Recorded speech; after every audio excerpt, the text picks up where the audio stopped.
اس انتہائی اہم موضوع کی طرف میں آپ کو لے کے جا رہا ہوں، وہ ہے کہ قدیم راہوں کے نئے مسافر۔ اگر ہم تاریخ اسلام کا مطالعہ کرتے ہیں تو ہمیں چند ایک چیزیں انتہائی اہم نظر آتی ہیں کہ جب ہم اسے چیز کو دیکھتے ہیں کہ ایک اسلامی دور حکومت میں، مثلاً ابتدائی اسلام میں یا خلافت کے آغاز میں، دور نبوی میں کس طرح کے معاملات تھے اور آج دور حاضر میں کس طرح کے معاملات ہیں، تو دیکھیے کہ جب آقا کریم علیہ الصلاۃ والسلام مدینہ شریف تشریف لے کے جاتے ہیں تو وہاں سے ایک اسلامی ایک نئے دور کا آغاز ہوتا ہے۔ تو مدینہ شریف میں جا کر ہمارے آقا علیہ الصلاۃ والسلام سب سے زیادہ جس چیز کو اہمیت دیتے ہیں، جس چیز پہ فوکس کیا جاتا ہے انتظامی معاملات کے حوالے سے، وہ ہے سیاست۔ کہ آقا کریم علیہ الصلاۃ والسلام نے وہاں پہ بسنے والے لوگوں کے درمیان اپنی سیاست کو مضبوط فرمایا، اپنے لوگوں کو مضبوط کیا، اور میثاق مدینہ میں یہ طے پایا تھا کہ آخری اور حتمی فیصلہ جو ہے کسی بھی معاملے میں رسول اللہ فرمائیں گے۔ اس طرح جو ایک اور چیز ہمیں نظر آتی ہے وہ ہے معیشت، کہ صحابہ کرام جب ہجرت کر کے مدینہ شریف میں تشریف لے کر آتے ہیں، وہاں پر آتے ہیں، تو ہم دیکھتے ہیں کہ وہ اپنا سب گھر بار چھوڑ کے مدینہ شریف تشریف لے کے آتے ہیں۔ تو اب ان کی معاشی حالت جو ہے کافی قدرے جو بگڑ چکی ہوتی ہے، لیکن آقا کریم علیہ الصلاۃ والسلام نے اسے ڈیولپ کرنے کے لیے، ان کی اکنامکس کو بہتر کرنے کے لیے انتہائی اہم اور قابل تعریف جو ہے اقدامات کیے، جن میں سے ہم ایک دیکھتے ہیں کہ اس میں بھائی چارہ کے معاملات ہیں، جسے اخوت و بھائی چارہ کہا جاتا ہے۔ اخوت کا درس دیا تھا، جس میں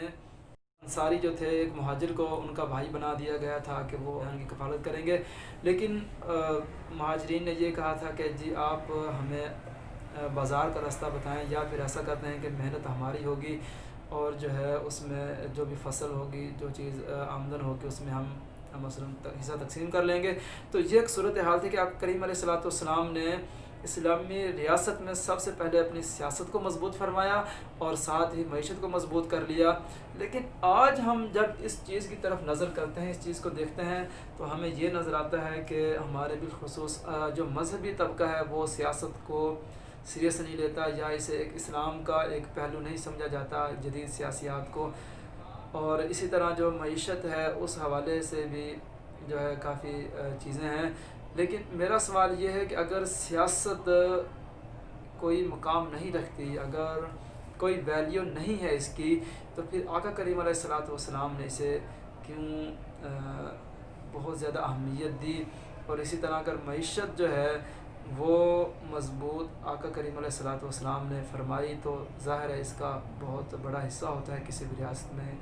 کامیابی کے لیے، ترقی کے لیے۔ تو یہ جو دو چیزیں ہیں کہ جنہیں ہم کہہ سکتے ہیں کہ قدیم راہوں کے نئے مسافر، کہ یہ قدیم راہیں ہیں، اسلام کی شروع سے چلی آ رہی ہیں، سیاست اور معیشت، لیکن ہم جو ہے اس کو بہت ہی کم اہمیت دے رہے ہیں، بالخصوص ہمارا مذہبی طبقہ ہے وہ اسے درجہ ثانیہ دیتا ہے۔